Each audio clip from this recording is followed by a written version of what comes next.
any case, I can fill out myself. So, what I want to tell you, let's say, two stories. If it doesn't fit in the format, the second one would be easily skipped. So, and this is two stories, one about non-supervised estimation parameters for intracellular object tracking, and second, how to properly correct bleed through in the microscopic images. So let's start from the first one. I will start on the short introduction to introduce you to the object we study. It will take a couple of minutes. So we are studying endocytosis. Endocytosis is this broad intracellular transport, which is intended to deliver the cargo, which is outside of cell, inside the cell. And this cargo could be generally, if you forget about different details, have two different destinations. One is the destination is for degradation to nutrients or signals which has to be switched off. Another has to be recycled back. For example, some receptors and some things which cell use temporarily and then return back outside. So these all things going through the special vesicles, which first invaginate on the plasma membrane of cell. So this is with the cell. This is supposed to be unique. So there is some invagination in the cell surface. Then vesicle pinch off. Then they go to the some things. I have to stress here. This code is mixture of different cargos to special station called early endosome, which are sorting station. At this point, cargo is sorted, and then part of this go to the degradation for the late endosome and lysosomes, and part of them go back to the plasma membrane, so this is recycling. These things are governed with a lot of regulation, which involve different small GTPAs, the special molecules which could be active and inactive, and recruited to the membrane, which defines the function.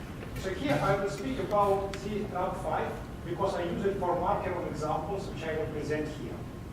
So now to follow the traffic, one of the things which people are using generally, this is so-called live cell imaging, when you follow in live cell how endosome moves and how they propagate cargo. For this you can use two different things. Either you give the labeled cargo and then you follow this cargo within the cell, or you can make special fusion protein construct when to the something like, for example, RAB5, you add fluorescent protein, GFP, and then you can follow this RAB5 again on the endosome and the cytosome.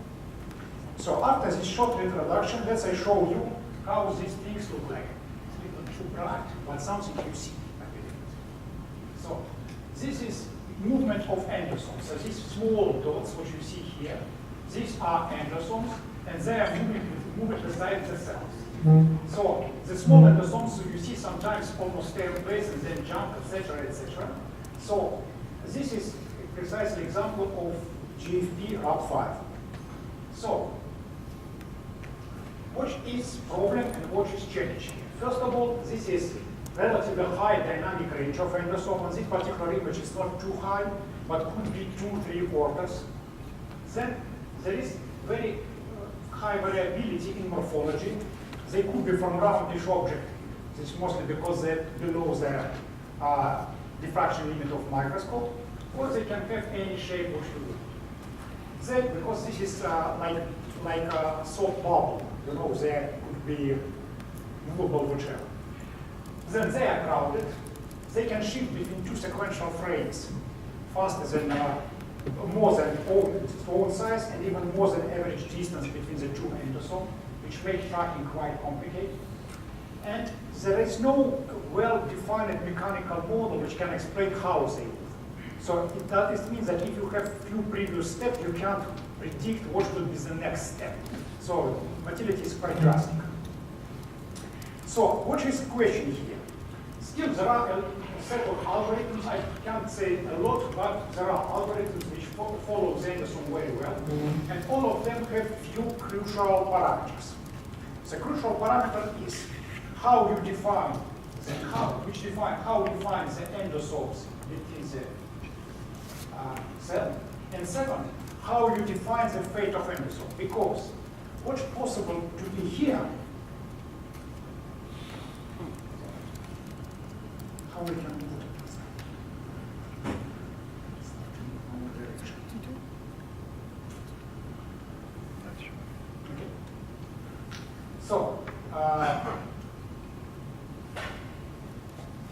So there are crucial parameters here, and one of them, how easy to make wrong decision.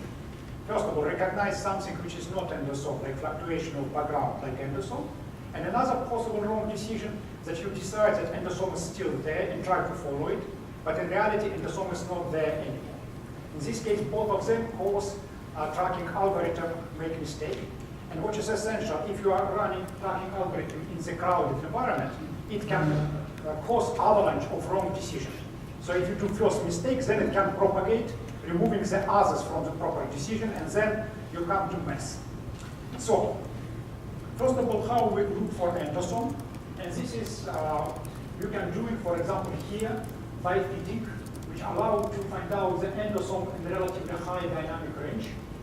So from the very small to very bright, if you just try to fit the intensity like set of function, so this is more or less standard and published long ago. And if you have something more complicated shape, you can again use a set of base function and you can define the same. So in this case, you just have not one but many. So this is good, and this step is quite clear. And only tricky parameters here where you define threshold.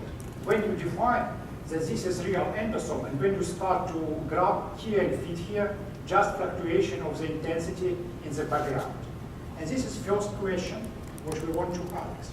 The second question is what I mentioned, how much you can make, how many mistakes you do here. And here, as I told, crucial is false object detection and object disappearance. In this case, you try to follow, make assignments to assign what is continuation. You have some measure, mostly probabilistic measure, but to properly tune this measure, you have to put some threshold. If your measure below some threshold, you decide, okay, in this case I break track. I prefer not to follow it. And these parameters generally tuned by user, so just play with it and see the result, multiple approaches, and then decide, okay, this is good, or this is not good. This is time consuming, and I will say, in any case, biased. It always was idea to make something which is, let's say, more objective in sense, that doesn't require at least human to do these things, and it's more reproducible between the different runs. So let's follow the next point and see how many faults in the song we can detect here. And so with two crucial things which we want to find out. This is number of real endosome and probability that we find the endosome. Opposite 1 minus 2 probability that we lost endosome. Given that we have number of observed endosome and number, this is false endosome which generated from background. So first step is quite simple. So we say, okay, we try to find out maximization of the posterior probability. In this case, you have the evidence from data and some priors. And here I want to stress it. Could try to do it not from the tracking target data, but before we start to track, just follow original data. Because in this case, it's simpler. We don't have to do something and tune something. It's not like we trial and then see statistic of the tracks and then try again. I want to find out something which is simpler, instead that we can take it just from the sequence of images, which is our model. So here we have parameters. Let's n number of detected endosome, number of total endosome which we don't know in reality, and q probability to detect one endosome, and number of false endosome which comes here. So this is example which you saw before, and if I smooth it a little, and this is what people generally do.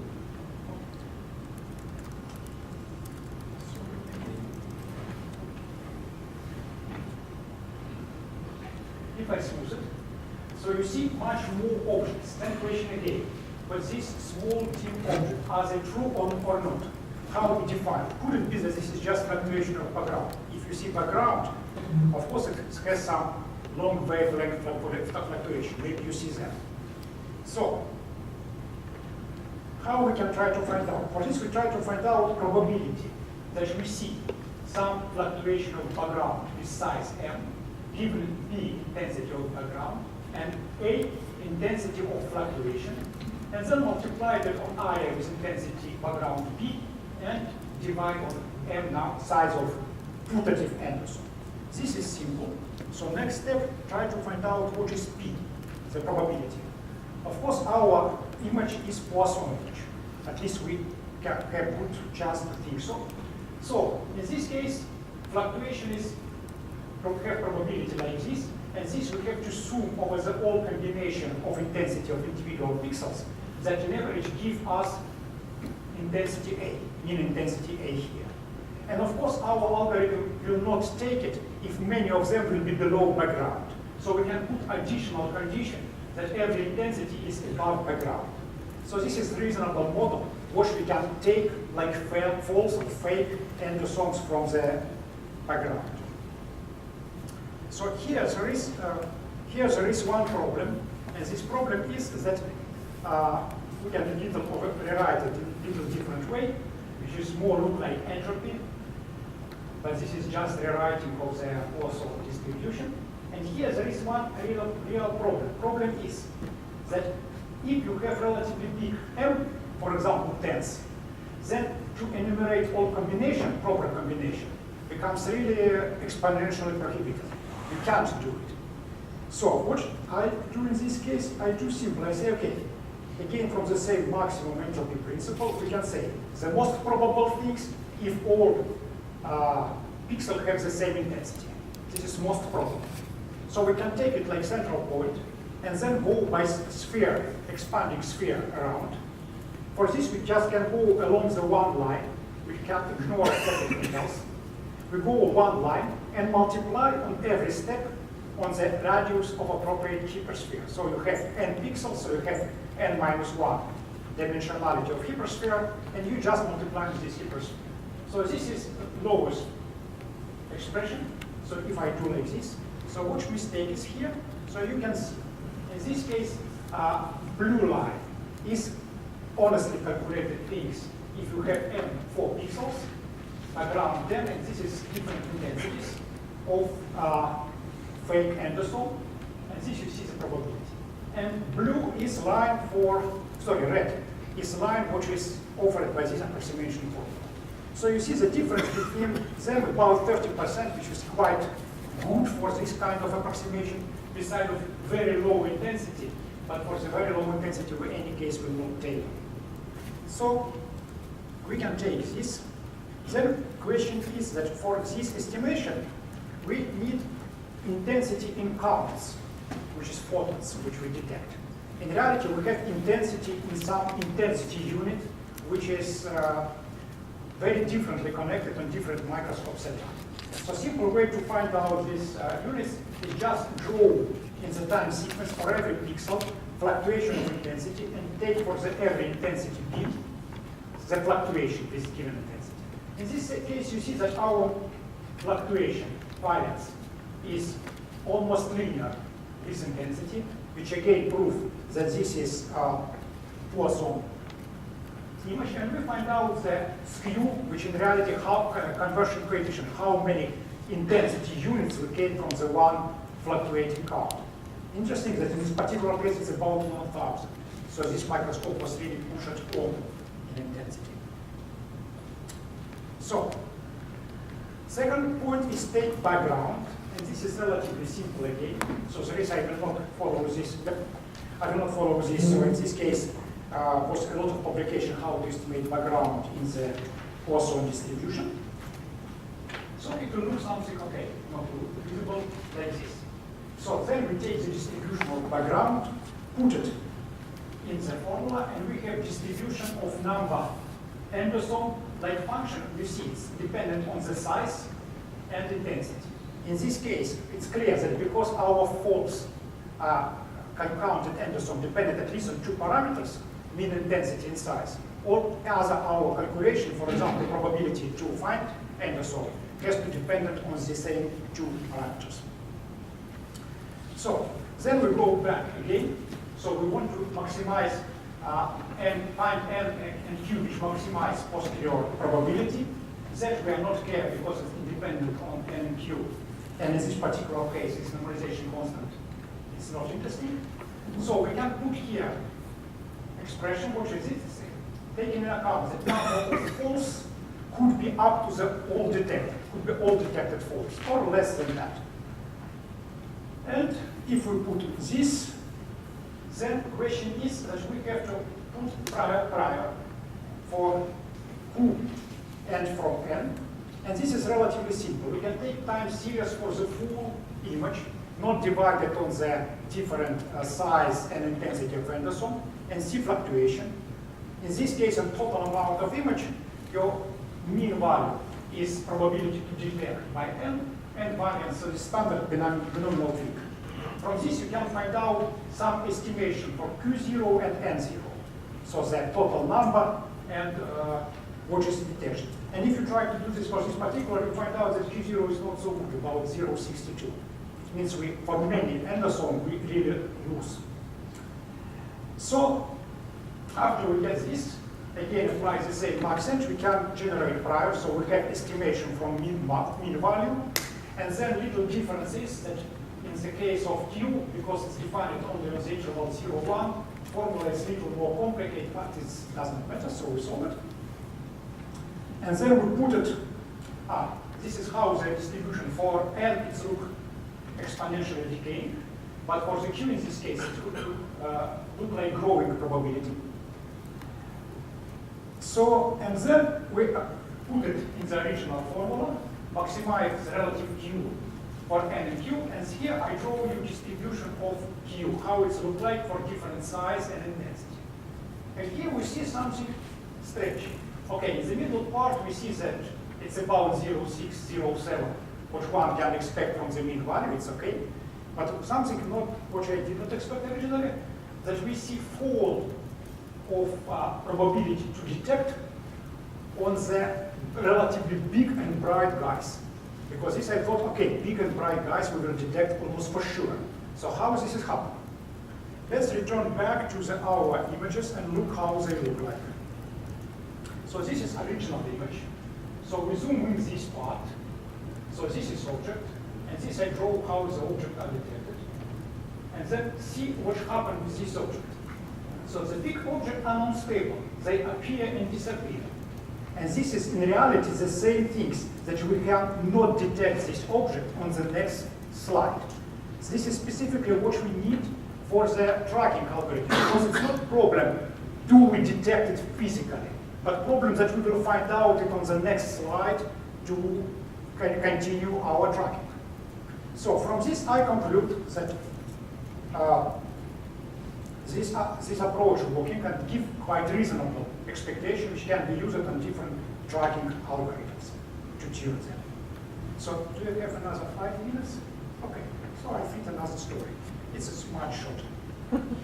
So conclusion I just told, so I will skip it and just go to the color bleed through correction. So this is very small and very fine story. So you have microscopic image which is done on 2 different colors. In reality, only one fluorophore was here, but we see intensity on another fluorophore which we did not give fluorophore in the control condition. We want to see it in the real condition, but we did not give it in the control condition. But we see it, and they are colorized very well, because you see red plus green, you see it yellow. Okay, maybe not bright enough, but it's visible. So how this could be? So this is very simple. So we have 2 fluorophore, and the red fluorophore excited with green lasers too, not very efficient, but excited. And its fluorescence spectrum little propagate towards the green one, this part. I mean about blue fluorophore. So in this case, in green channel, I see red fluorophore. It's like something which people generally not consider. So how you will correct it? So if you try to say, okay, this is dim, I will put threshold. So now we are going to real data, and then we see distribution on the control of intensities. And this is distribution in experiment when we gave something to the cells. So you see they are quite well overlap, and if I put threshold somewhere here, I will cut significant part of the real signal. There is the same order of intensity. So this is not good just to put like this. So what people normally do, they say, okay, let's we divide on the control image intensity on the bleed-through to the intensity of the source image, and take this like coefficient and subtract. Generally, they have after that negative value, multiple cases in the result image, which itself allowed because negative intensity is something strange.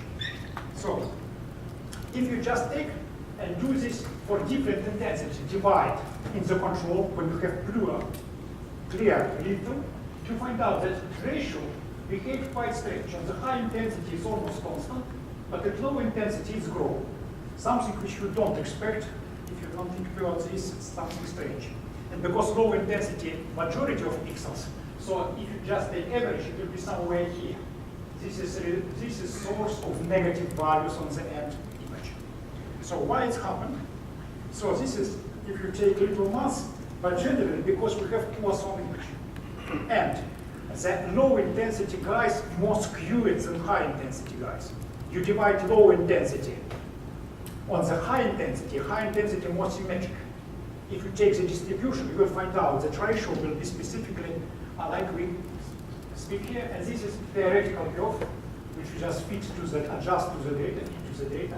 You see behavior is precisely like this. So then how we correct it? So if we estimate how the noise is, we can calculate expectation of real signal on given entosol, given bleed-through from another channel. You have not just intensity on your channel minus some coefficient on intensity of channel from where it's bleed-through. This is simple subtraction. But you have this additional correction term. And if you analyze it, you find out that it never will be negative. There is no combination of parameters that will be negative. It could be very small, extremely small, but always positive. So if you apply this to original image, what you see here, then you will have something like this after correction. So now it's good separable, and this way. And this is high intensity guys. If you look on them, more accurately, this is not really bleed-through. This is autofluorescence. Because of this is not correct. This is another story. So thank you. And I want to acknowledge people who are doing this work, people who are doing wet research from where I take the experimental data, and people who are doing dry research and help me to write software. And I want to thank Marina Zerion, in which lab I'm working and doing this work. And thank you all very much.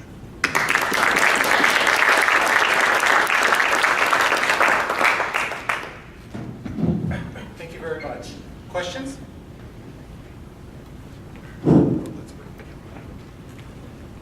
In the atomification business, do you think there's some possibility to get three-dimensional observations of the marked particles?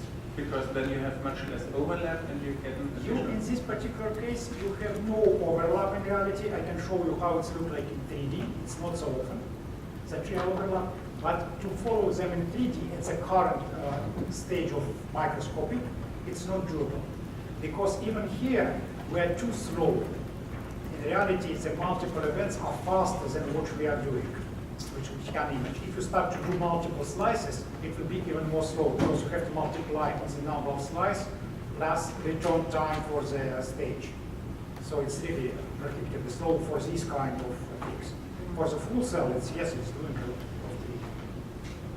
Thank you. Any other questions? Okay, well, we'll thank our speaker for a very nice talk.